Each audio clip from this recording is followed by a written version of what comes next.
A gente olha para o cenário econômico hoje, olha como um cenário desafiador.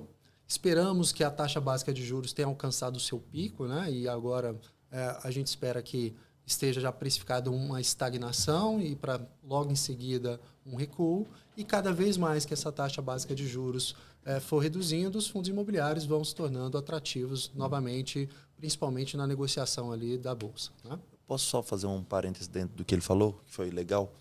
Assim, eu tenho um viés muito, como eu falei, muito fundamentalista de como enxergar investimento. E o ponto do Brasil é que o investidor do Brasil, e a gente tem melhorado nos últimos tempos, falta um pouco de educação financeira. Muito. O investimento do fundo imobiliário tem que ser um investimento de médio e longo prazo. Ele não pode ser um investimento curto prazista. Se você pega os fundos que tem hoje, não tem grandes problemas no mercado imobiliário brasileiro. Os últimos anos, inclusive, teve muita venda. Para a parte das incorporadoras e construtoras, teve um pouco de compressão de margem por causa da inflação. Mas assim, você teve muita venda. As empresas estão sólidas, estão saudáveis. Tem muitos fundos imobiliários, não só o nosso, eu não estou nem falando desse ponto, aspecto só do nosso, não. Estou falando da classe de ativos. O nosso também, mas talvez eu sou suspeito para falar. Mas assim, tem fundos imobiliários que têm ativos muito bons, que estão extremamente descontados. Num momento de caída, seria a hora de comprar. E agora é a hora que todo mundo quer vender. Então, assim, quem comprou e segura vai ganhar dinheiro. Quem comprou, segura e tem um caixa para aumentar a posição, é hora de sentar a mão na posição e aumentar a posição.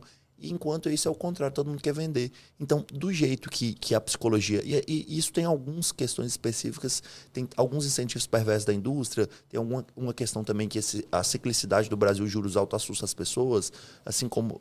Tem outros fatores que a gente pode até discorrer depois sobre isso, que são psicológicos. Mas, assim, o grande ponto é que quem faz esse tipo de transação, o dinheiro está indo da mão das pessoas impacientes para os pacientes que operam passivo, entende? Então, assim, se você tem aquele ativo lá, pensa... É um pensamento simplista, mas às vezes os melhores investimentos são simplistas. Quando você tem um apartamento ou um imóvel bem localizado, que é um bom imóvel, com os fundamentos preservados, se ele vale, a título de exemplo, se ele vale 1 milhão, se alguém chegar e der para você 800 mil, 700 mil, você vai vender? Não vai. Mas no fundo, como acontece isso? E no fundo, nada mais é do que uma casca de imóveis, ou de operações imobiliárias, ou de dívidas imobiliárias. Então, assim, você vê que tem uma descorrelação entre o valor real e o fundamento, entre o fundamento e o valor de tela muito grande. É a hora de comprar, entende? Então, assim, é ao contrário. E o Brasil, infelizmente, nos últimos anos, vai dar muito dinheiro para quem está tranquilo e vai perder. E tem uma distribuição de valor brutal para quem fica entrando de ativo muito rápido, entendeu? Principalmente o investidor de varejo. Isso é uma pena, infelizmente. Mas isso tem melhorado. Mas essa é uma realidade. Eu discordo de você no aspecto que isso tenha melhorado. Que é impressionante como o brasileiro ele joga no contrário. A gente procura... É impressionante que a gente tem uma linha de educação financeira há muitos anos, né? A gente leva isso para as empresas. A gente tem um programa que chama Personal Finance 360, que aí a gente tem uma esteira de 20 produtos. E tem algumas modalidades, e a última é o Personal Finance 360 Corporate, que a gente leva a educação financeira para as empresas. Agora, com essa nova lei em que a educação, a questão emocional agora passou a ser responsabilidade do empresário, né? Uhum.